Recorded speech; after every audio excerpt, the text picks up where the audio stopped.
qu'est-ce qui fait que certaines personnes sont aveuglées?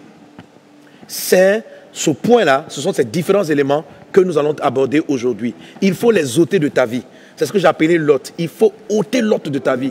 Tant que Lot est dans ta vie, tu peux arriver à la bonne période et avoir les mauvaises considérations, avoir les mauvais regards, aller vers les mauvaises personnes, rater la personne que Dieu t'envoie.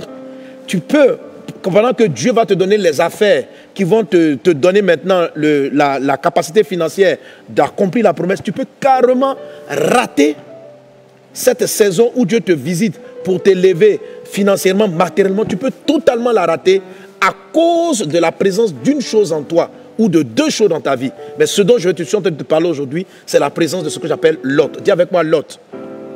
Alors, pour comprendre qui est Lot, il faut juste regarder la façon dont Lot raisonne.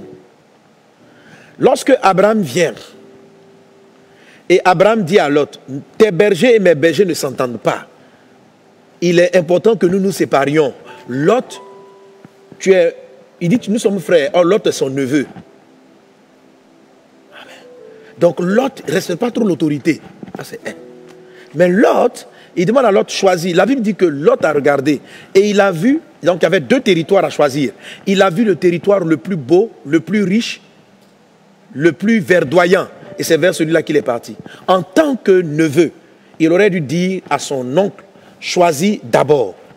Mais il a choisi avant, parce qu'il ne voulait pas que son oncle choisisse la zone verdoyante. Mais Abraham le savait. Abraham a sacrifié, parce qu'il avait commencé à comprendre quelle était la mentalité, la façon dont Lot voyait les choses. Lot était égoïste, il pensait à son regard. Lot ne pensait pas au respect aux personnes. Ça, ce sont des caractéristiques pour t'aider à comprendre comment dans ton cœur se comportent les sentiments, la vision, la conception du Lot.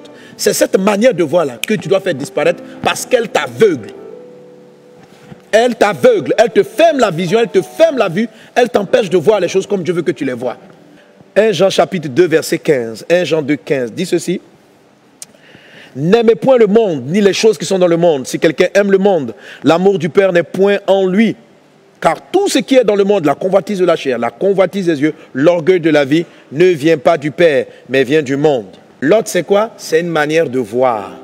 Alléluia. Une personne peut être en retard dans sa marche, dans le service, dans son mariage, dans son travail, dans sa promotion, dans tout ce que tu peux imaginer, simplement parce qu'elle ne voit pas bien les choses. Elle les voit mal. Elle a une mauvaise perception, une mauvaise conception des choses. Tant que tu as du scrupule par rapport à l'apparence des choses, Lot est encore en toi, tu dois t'en séparer. C'est ce qui fait que depuis là, tu n'as pas d'enfant. Parce qu'avec cette vision-là, tu vas corrompre l'enfant que Dieu veut te donner. Tu vas amener l'enfant, au lieu de le bâtir sur les choses essentielles, la prière, toi tu seras là, tu es contente, mon enfant vient, on va aller à Paris, tu vas t'habiller là-bas, l'enfant est là, tu ne pries pas avec lui, tu es en train de convoiter tes copines qui amènent les enfants, quand elles sont là, elles ont pris des photos, elles mettent ce truc, nous étions à la Tour Eiffel, nous étions ici, c'est quand tu vois tes yeux briller, hey, Dieu, moi aussi je veux ma fille, quand je veux ma fille, je vais la tresser comme ceci. Est-ce que tu connais la vision de la fille que Dieu va te donner? C'est pour ça que tu es stérile.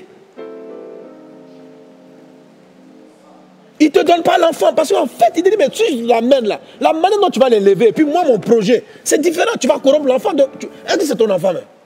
Moi, j'ai fait ma chose. J'ai des plans pour chacun. Toi, tu as un autre plan. Je fais un bébé. Dieu dit, attends, toi et moi, viens, on va checker. L'histoire du bébé là, c'est quoi? Toi, ton bébé là, tu imagines déjà à Dubaï, avec ta petite fille, puis fais une photo. Et vous marchez dans la rue, et puis c'est joli. Oh, Dieu n'a pas de plan. Je n'ai pas dit que vous n'allez pas aller à Dubaï.